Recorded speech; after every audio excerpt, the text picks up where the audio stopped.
Lots of fun activities are happening across the Triad this weekend, but will the weather cooperate to take part in all of these? Gets interrupted sometimes, doesn't it, Sarah, when you're out there with the showers and thunderstorms, and some of them come down pretty heavy. Those rains have been over the past few days or so, and today was no exception. Things have settled down a little bit on the radar this evening. You can take a look outside with me, and you can see there's no watches or warnings out at the moment. There are still some rains across parts of the Piedmont over areas of Guilford, Forsyth County. Most of it's light to moderate, a few heavier cells down into Iredell County. This was a severe thunderstorm earlier. It has now kind of settled down. I thought it might get into Yadkin County, but when these storms develop, they just don't move a whole lot. They just kind of sit there and then rain themselves out. One little cell over northeastern parts of Wilkes County, and there's been some decent storms that are dying out over Ashe and Watauga County up towards Boone right now too, where they do have a flood advisory in effect until 8:15 over Ashe and also into western parts of Wilkes County, where they've gotten upwards of an inch and a half over the past couple of hours up there of rainfall.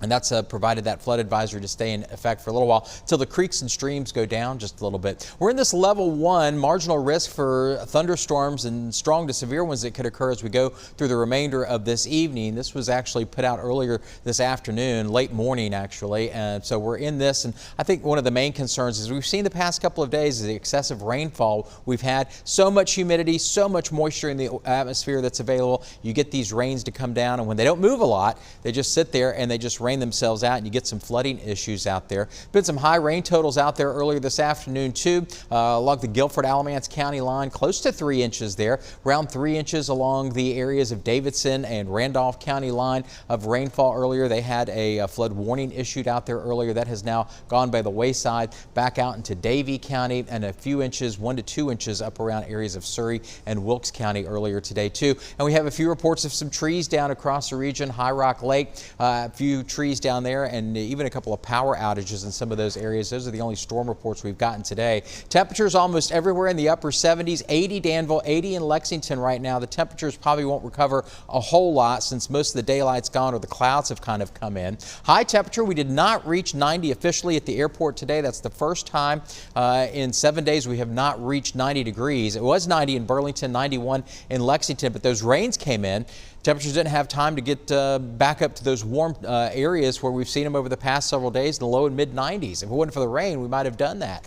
Muggy tomorrow morning, some patchy fog, temperatures right around 70. And then as we get into tomorrow, hot, humid, more afternoon, evening showers and storms on Monday too, near 90. And a cold front's going to move through in the first to middle part of the week. That will bring our high temperatures for a couple of days into the upper 80s or so. Here we are tomorrow afternoon. Again, kind of the same setup. Don't know if there'll be as great a coverage of showers and storms, but with this atmosphere we're in, it's really hard to predict that when we're not in any sort of a severe storm risk for tomorrow. But Monday we are in this little level 1 marginal risk, so we'll put Monday as an impact day as we get on into that time frame. Front is way back out to the west. This is what's going to move through a little bit later on into the week. Tomorrow, pop-up showers and storms, warm and muggy, and highs into the low 90s. And this is tropical depression too. It developed this afternoon. It's got 30-mile-an-hour winds. It's down here into just off the Yucatan Peninsula in the Bay of Campeche, and looks like it will work its way by the first part of the week into areas of Mexico and could become Tropical Storm Barry over the next 12 to 24 hours. We'll watch for that as we go through